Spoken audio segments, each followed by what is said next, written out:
চমৎকার সাইজের একটি মাছ হিট হয়ে গেল। অভিজ্ঞ শিকারী মিরাজ ভাই মাছটি হিট করেছেন। মাছটি প্রচুর পরিমাণে দৌড়াচ্ছে। মিরাজ ভাই আপনার চেষ্টা করছেন মাছটিকে তার নিজের আয়ত্তে আনার জন্য। দেখা যাক করুন। না না না, আপনি খালি একটু সামনে দেখালকে ধরে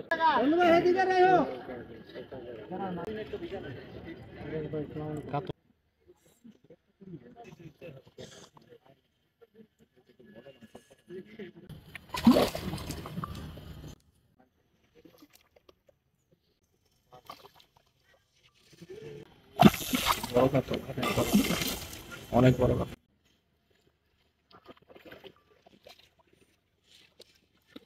দানব আকৃতির কাতল। মাশাআল্লাহ মাশাআল্লাহ মাশাআল্লাহ, নেটিং হয়ে গেল। দেখুন দানব, দেখেন আপনারা বিশাল আকৃতির দানব, সেই সাইজ একটু ছিল না।